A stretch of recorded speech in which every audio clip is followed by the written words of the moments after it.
Hello friends! So, I have chapter 14 of Bud Not Buddy. This week's chapters are 14 and 15. So, here we go. Whoops. Oh dear. Oh dear. My bookmark was in the wrong spot. There we go. Chapter 14. When we got into the restaurant, I could see that it was someone's living room that they'd set about 10 card tables and some folding chairs in. Every table but one was filled, and there were 5 or 6 people standing in the doorway waiting to sit down. We said, "Excuse us," and walked right past. Then the smell of the place got into my nose, and I could tell why folks were lining up to get in. I closed my eyes and took in a big snort of air. It was like someone took an old pot and poured about 100 gallons of hot apple cider and 100 gallons of hot coffee into it, then stirred 8 or 9 sweet potato pies, crusts and all, into that, and then let 6 big steamy meatloaves float on top of all that, and then threw in a couple of handfuls of smashed potatoes, then boiled the whole thing on high. This must be exactly how heaven smells. Now remember, Bud has never ever been to a restaurant before. This is his very first time, and so I think he's doing a pretty amazing job describing all the different smells that are wafting through the air. Really excellent with the imagery there. We're getting a crystal clear picture here. Not just it smelled good. He gave us so many examples. I could tell by the smell that Mr. Jimmy was telling the truth when he said this was the best restaurant in Grand Rapids. Shucks, I'd never eaten in one before, but I'd say this was the best restaurant in the world. I opened my eyes because the smell was starting to get me dizzy. On the other side of the room, Hermione Calloway was sitting at a table with Mr. Jimmy and a woman. Steady Eddie pointed at the only empty table, one that had a sign saying "Reserved NBC" on top of it, and said, "That's where we're at, over there." NBC stands for Nobody But Calloway. Mr. C changes the name of the band so much that no one can keep up with the new names, so they call us NBC so as they don't have to change the sign. Before I could sit down with them, Mr. Jimmy saw us and said, "Here they are," and pointed at me and waved for me to come over to their table. Shucks, I'd rather sit with the band than with Hermione Calloway. It would be hard to have a good time eating if you looked up and saw him every time you took a bite. The thug said, "Remember what I said," pointed at the top of his head and acted like he was smacking some kisses. I walked to the other table.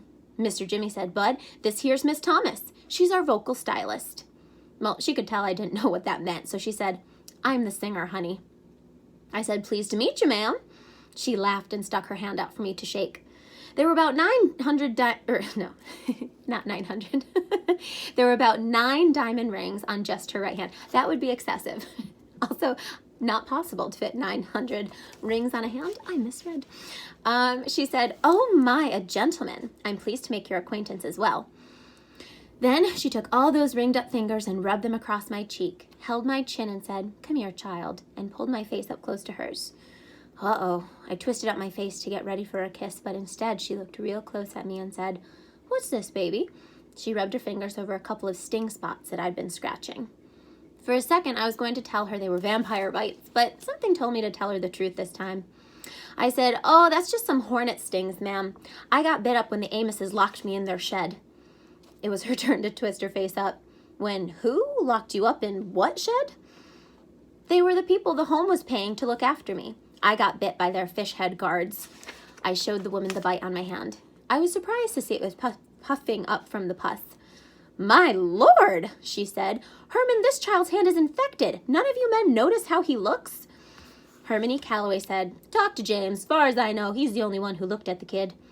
Mr. Jimmy said, "Well, Grace, to be truthful, I did think the boy's face was a little swole up, but you know how dark it is in the cabin, and by God, there are some folks who just naturally have lopsided heads."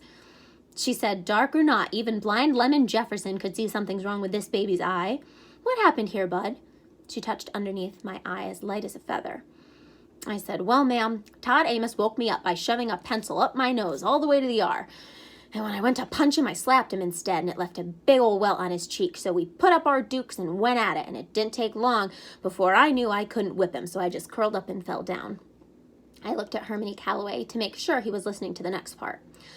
I wanted to let him know that even though he was real mean, our minds thought about things in the exact same way. I said, "I fell down, ma'am, because the Lord give me the good sense to know when enough is enough." He acted like he didn't hear, so I kept talking to Miss Thomas. Then Mr. Amos came, and I could tell they'd gone through my suitcase, even though they promised they wouldn't, and she locked me up in the shed where those hornets and fish head guards got a hold of me.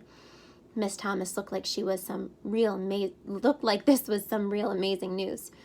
Hermione Calloway said, "Sounds like a case of diarrhea of the mouth and constipation of the brain." He's such a grump. Miss Thomas gave him a dirty look and said, "You said the home, Bud, but what kind of a home? Where's your mama?" I said, "Oh, she died 4 years ago, ma'am." She put her hand on my shoulder and said, "Oh, I'm sorry, sweetheart. How about your daddy? Do you know where he's at?" I said, "Yes, ma'am." She said, "Where is he, honey?" Well, I pointed dead at Hermione Calloway's big old belly and said, "That's him right there." Miss Thomas looked like she wanted to smile, but said, "Now, Bud, I've only known you a couple of minutes, but I can tell your mama did a fine job of raising you. I can see you've had a good, proper upbringing, so I'm kind of surprised that you're pointing like that." She was right. I brought my finger down and I said, "I'm sorry, ma'am." She said, "Oh, that's fine, but it wasn't me who got pointed at." I told Hermione Calloway, "I'm sorry, sir, but I didn't mean it." She smiled and said, "That's better. We all make mistakes. You know what, Bud? You look like you could use a good meal, so why don't you sit right here and join us?" She pointed a ring-covered finger at the empty chair direct across from him. Shucks, how could anyone enjoy their food with Hermione Calloway staring back at you? But maybe my luck was starting to change. As soon as I sat down, Hermione Calloway picked up his coffee cup and said, "If you'll excuse me, this is about where I came in," and walked over to where the band was sitting. He told them, "All right, someone's got to give me their seat and go sit with James and Miss Grace. Oh, and my son." For a second, it looked like a stampede of dusky devastators of the Depression. They all jumped up at once and started heading for our table. Then they saw what they'd done, laughed, and Steady Eddie said, "Here, take my seat, Mr. C. I want to talk to that kid.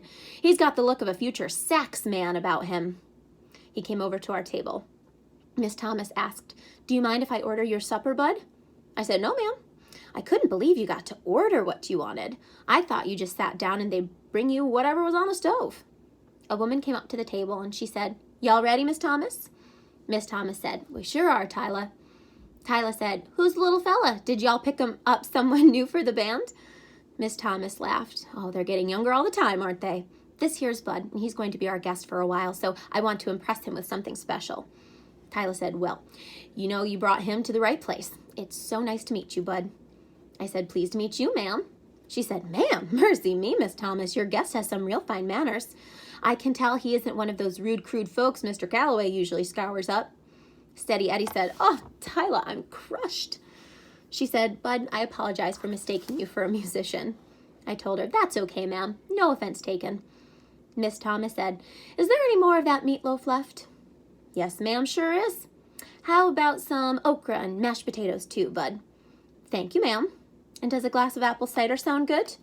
"Yes, ma'am. Thank you, ma'am." "Okay," she said, I'll have the same." Mr. Jimmy ordered a supper that was all the way different from mine, and Steady Eddie ordered one that was all the way different from his. No wonder you hear about rich folks going to restaurants once a week. This was great. Miss Tyla went away, and Miss Thomas started back on me. "Now, Bud, I've got to let you know that I'm pretty sure that there's no way Mr. C is your father. Tell me, what gave you the idea that he was?" "My mother did, ma'am." Miss Thomas looked over at Mr. Jimmy real quick, then said, "Sweetheart, did you know a whole lot of people all over the state know Mr. C? Did you know he's pretty famous?" "No, ma'am." "Ah, well, you know what I think? I think maybe your mother heard him on the radio or heard somebody talking about him or saw the band somewhere and told you that Mr. C reminded her of your father and you misunderstood what she meant. Isn't that possible?" I said, "I don't think so, ma'am." She looked at me for a second and then said, "Did she come right out and say, 'Your daddy is Hermione Calloway, Bud?'" "Well, almost, but not in words just like that." "Okay, well then, tell me, what words were they like, honey?" Uh-oh. It was going to be hard to explain to Miss Thomas about mighty maples and hints from flyers. As long as I kept Hermione Calloway being my father to myself, the whole thing made real good sense. But as soon as I tried to tell other folks about it, it seemed like maybe it was something some stupid kid had dreamed up, like it was wishing and hoping instead of something true and real.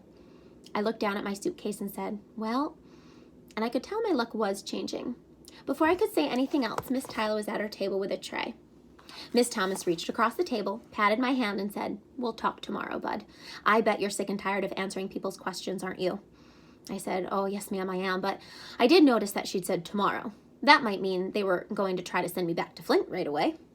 Miss Tyler said, "Miss Thomas," and set a plate in front of her, and then said, "Mr. Jimmy," and gave him some food too, and then said, "Steady," and put his plate down so it rattled a little, and then said, "And finally, the young gentleman," and put a plate crammed with food in front of me.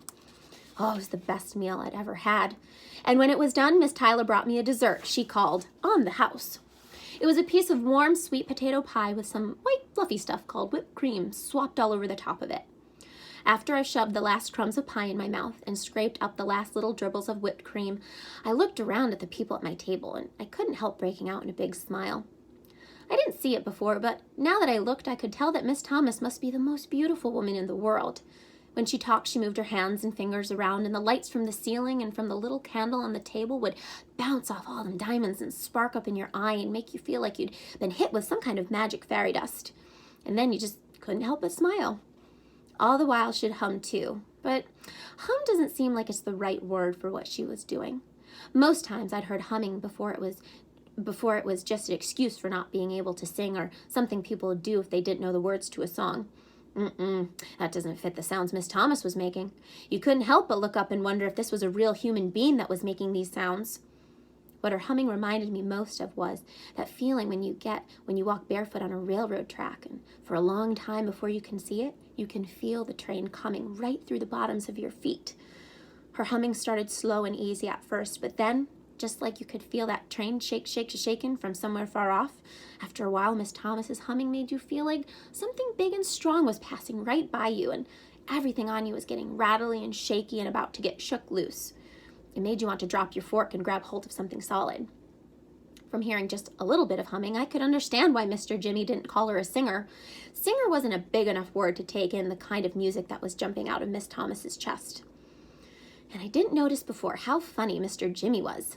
The stories he was telling about traveling around the country with Hermione Calloway had us all laughing so much that even the nosy people at all the tables near ours quit eating and were busting their guts and throwing their 2 cents into the stories. The only table that was quiet was where the dusky devastators were sitting. It seemed like Hermione Calloway could make it so you just wanted to sit and watch your hands with a sad look on your face. And I hadn't noticed before how nice Steady Eddie was either. He talked out of the side of his mouth and kept his eyes kind of blinked halfway down, especially when Miss Tyler would come to our table to see if we were all right, which she did a lot. And he was the first person I'd ever seen who could eat and talk and laugh and drink and sneeze whilst keeping a toothpick dangling out of his mouth. And no matter what he'd do, that toothpick always stayed dancing just below his mustache. That's really good personification. So, can a toothpick dance? Nope. But that is a type of figurative language that Bud is using to describe the motion of the toothpick. It looks like it's dancing. Now, we understand what he means, but we also know toothpicks can't dance. Oh, great use of personification. Steady Eddie took his time to show me how to hold my lips and how to put my fingers, like I was really playing a pretend saxophone. I'm not sure exactly when it happened, if it was when I was scraping up the last little drops of melted whipped cream, or if it was when Miss Thomas's fingers got to flinging all that magic fairy dust, but sometime whilst I was sitting in the sweet pea, another seed got to sprouting. Sometime in that smells like heaven place, another mighty maple started digging down its roots and grabbing hold. One second I was laughing my head off, and the next second I was feeling very surprised, because something hit me just as hard as Snaggletooth McNevin had smacked Hermione Calloway. All of a sudden, I knew that all the places in the world that I'd ever been in, this was the one. That all the people I'd ever met, these were the ones. This was where I was supposed to be. And Hermione Calloway could kiss my wrist if he thought he was going to scare me out of this. It was going to take more than a grouchy old bald-headed guy with a tremendous belly to run me out of here. I was smiling and laughing and busting my gut so much that I got carried away, and some rusty old valve squeaked open in me, and then whoop, zoop, sloop. Tears started jumping out of my eyes so hard that I had to cover my face with the big red and white napkin that was on the table. Another great figurative language, whoop, zoop, sloop. That's onomatopoeia, right?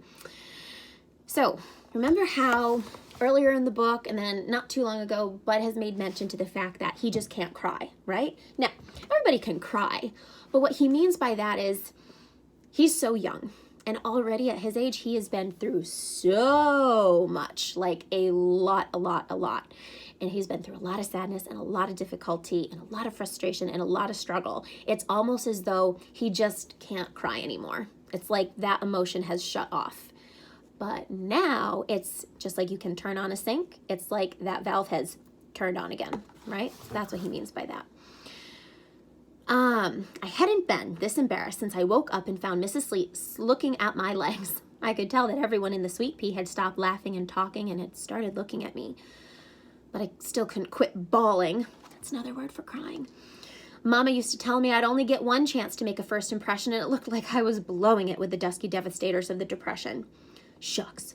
Finally, I had to put my face in my arms on top of the table and put the napkin over my head like it was a little blanket. Because try as hard as I wanted, it didn't look like I was going to get this doggone valve closed anytime soon. In other words, looked like he wasn't going to be stopping crying soon. I felt Miss Thomas's hand come up under the napkin and rub real soft and slow back and forth over my head. She pulled me out of my chair into her lap and wrapped her arms around me and bounced me up and down on her knee. Oh, dangy. I've never had any kind of reputation with the band now. The only thing I could do was hang on to the napkin and try to make it so folks wouldn't notice how wet my face was. I think we've all probably been there at some point, gotten really sad and emotional and frustrated or some other type of emotion in public around people when we didn't want that to be happening. So it's like you try to cover your face or shield yourself from other people seeing you. That's what Bud's doing right now. She said, so quiet that I was the only one who could hear it. Okay, baby, okay. I know, sweetheart, I know. Then she started humming again, and with my ear mashed up against her chest, it felt like all my bones and muscles quit doing their jobs. It felt like something else as big as a steam locomotive engine was chug, chug, chugging right past my ear. I wasn't sure if it was her lips or her hand, but something whispered to me in a language that I didn't have any trouble understanding. And it said, go ahead and cry, bud. You're home. So that is the end of chapter 14, and I will be reading chapter 15 next. Bye, guys.